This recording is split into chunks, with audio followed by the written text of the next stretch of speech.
Les soleils s'élèvent à Sombochi, village situé à moins de 10 km de Pueto.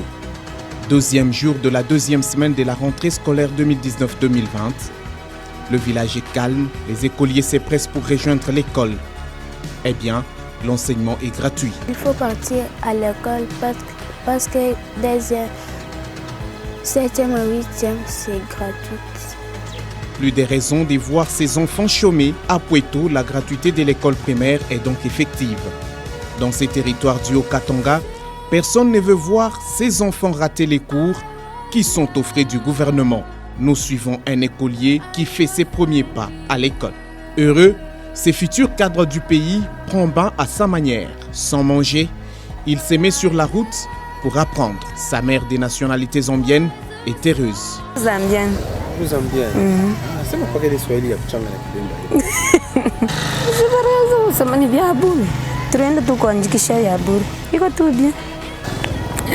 Jua banatusaidia. C'est dans cette école qu'étudient les jeunes Tchansa. Ici, l'on se débrouille pour enseigner.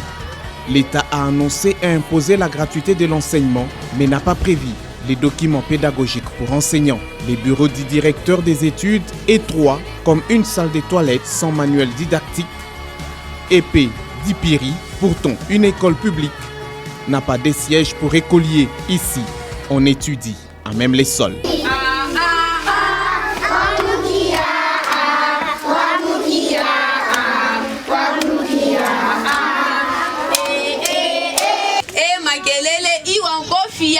Ya kofi tunaona kan kofi baka ke kwapa o kiviringo alekon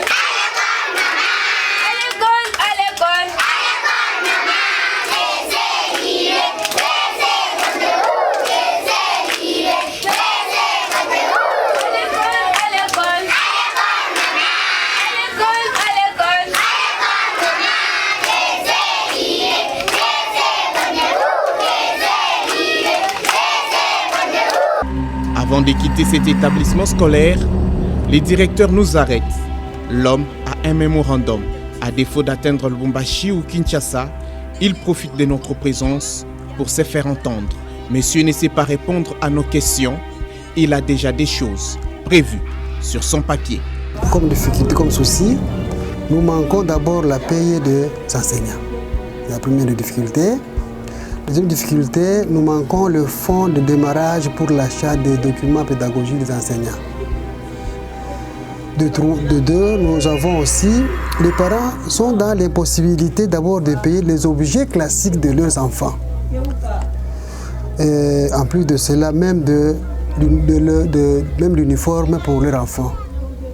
Troisième difficulté, nous avons, suite à cette gratuité, l'effectif s'augmente. Dans des salles de classe devient insuffisante, même les assises deviennent aussi insuffisantes. En conclusion, nous vous prions que le gouvernement nous assiste à la construction et aux assises des élèves et aussi à la paie. Une autre difficulté, certaines écoles sont informatisées et non mécanisées. Quel sort les attend-elle? Seul le gouvernement peut répondre. Nous vivons difficilement à la maison, mais nous arrivons à tel point que même nos enfants du secondaire ne sont pas encore inscrits. Si la paye ne sera pas effective,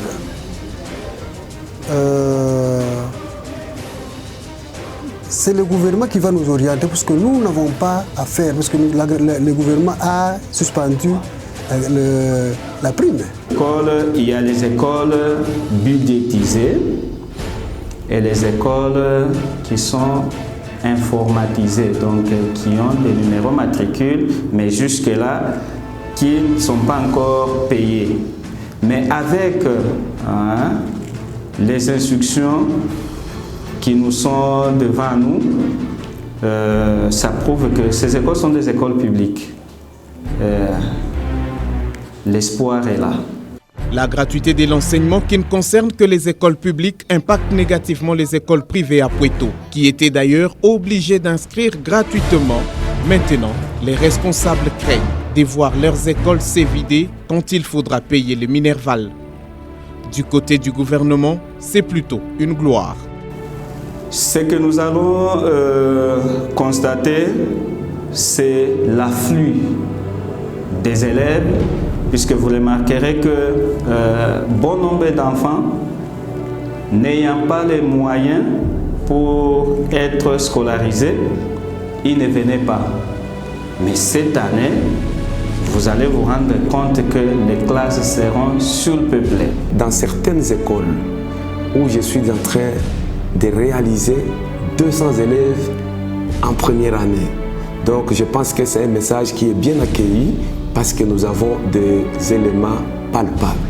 Les attentes des enseignants sont grandes. Les chevaliers de la Craie veulent vivre heureux et voir les rêves devenir une réalité. Notre demande est que la gratuité que l'on a prônée puisse se réaliser concrètement, qu'on nous prenne en charge et que, n'est-ce pas, on puisse nous donner des fournitures scolaires pour qu'on puisse aussi permettre à l'enseignant de bien tenir ses documents.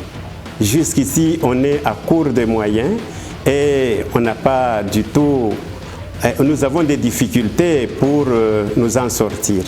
Comme enseignant ici, en tout cas, j'aimerais, si à moi, si l'État nous récompensait mensuellement avec $500, même 450, même 600, ça serait bien. L'État doit faire tout. Il doit nous payer quand même. Pour nous et les 2 mois, les 2 bouts. Aujourd'hui, avec le coût de vie, surtout ici chez nous, vraiment c'est trop cher. Malgré cette embrousse, c'est trop cher. Dis-moi 500 000 francs. De l'avis de plusieurs observateurs, les gouvernements risquent d'amener les chaos dans les secteurs de l'enseignement. Ils sont pessimistes, ceux qui ne veulent pas croire en la volonté du chef de l'État de créer un changement. Et si tel est le cas, que deviendra l'éducation et l'instruction? Les enseignants, par contre, sont optimistes. C'est une mauvaise prière pour moi. S'il faut nous dire si jamais l'État n'arrivait pas à réaliser, ça c'est une mauvaise prière.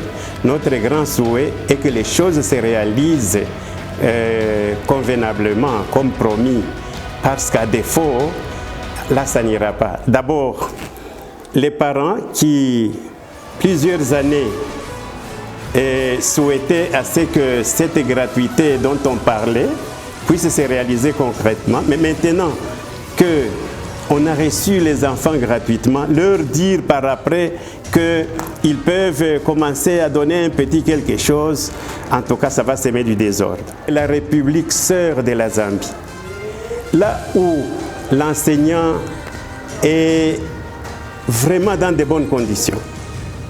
L'enseignant de la Zambie, il a lui-même son propre véhicule, il est logé, il reçoit même des crédits pour, n'est-ce pas, lancer des petits projets.